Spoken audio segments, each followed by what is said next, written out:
Hi everyone, Yolanda with Harper Therapy here, and we have been talking about anxiety lately.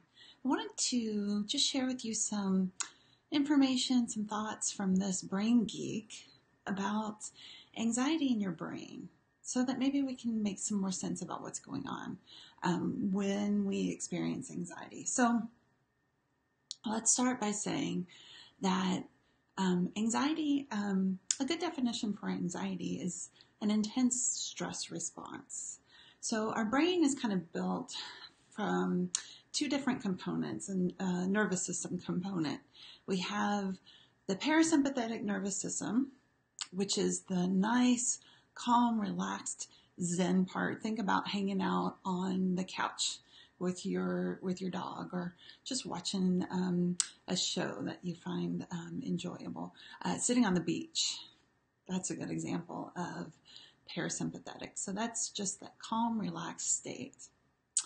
On the other hand, the other component of our nervous system, which is part of our brain, is the sympathetic nervous system. So sympathetic, I always think like, oh, that's the nice one. No, it's not. It's kind of a misnomer. The sympathetic nervous system is more of that fight, flight, freeze response. So that is the part of the brain, part of the nervous system that triggers that warning, you're in danger. So that is the part of our brain that is more the limbic system, much more highly emotional and much more highly primitive. We kind of call that the lizard brain because it's been around forever. That's the part of our brain back in caveman days that would say, hey, there is a tiger chasing you. You might want to run.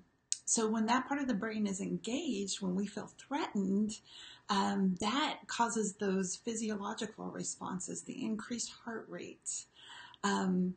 Your body is giving you the energy that you need to fight, put up your dukes, and protect yourself. Flight, run, or freeze, and that's where the digestive part kind of shuts down. There's some discomfort there. That's why we experience increased heart rate. That's why we might have some energy in our extremities, hands and feet, legs, arms. That's why we might experience some sweating. So that is your body's way, your brain's way of keeping you alive. Your brain's primary job is to keep you alive. So it's serving a purpose, but then not always helpful, right? Because we don't experience the same types of threats today that we do back in our more primitive days. So the threats that we experience and the stress that we experience now aren't quite as physical.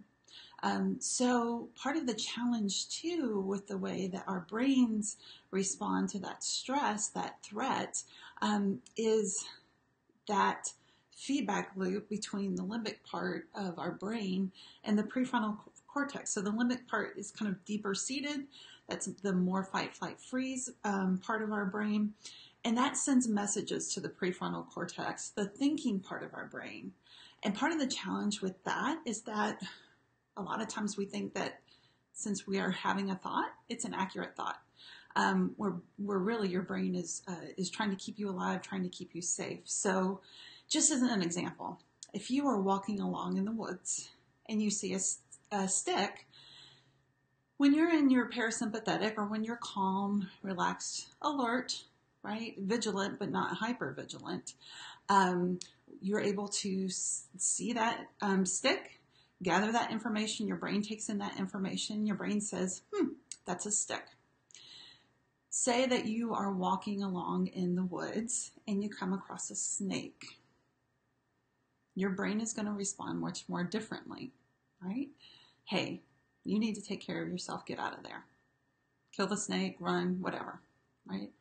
So the next time you go for a walk in the woods and you see a stick, your brain is automatically going to think, what, stick? No, your brain is automatically going to think snake to keep you safe. So your thoughts are automatically, oh my goodness, there's another snake. Take care of yourself, run, right? So that's where we can have some thoughts come to mind that are not accurate thoughts, not rational, logical, prefrontal cortex thoughts. They're fueled by that fight, flight, freeze response, that part of the brain. So that's where we can start to recognize that the thoughts that we're having from an anxious state are not accurate thoughts. And those are the thoughts that we can start to challenge, right? Am I really in danger? Am I really at threat, right? There's a difference between feel safe and am safe. So that's some information about the way that our brains work and why we feel anxious sometimes. And as we go along, we'll continue to give you some more tips and tools. But for right now, just start kind of keeping that in the back of your mind, that when you are feeling the physiological response of anxiety, increased heart rate, muscle tension, all of that kind of stuff, slow down when you are kind of engaging with those thoughts. The thoughts that come from that state are not accurate thoughts. All right. So just start to pause and question. All right. So just some tips about how our brains are responding with anxiety. Hope that was helpful for you. Hope you are having a great day. Stay dry out there. It is so wet. Have a great day, and we'll talk to you soon.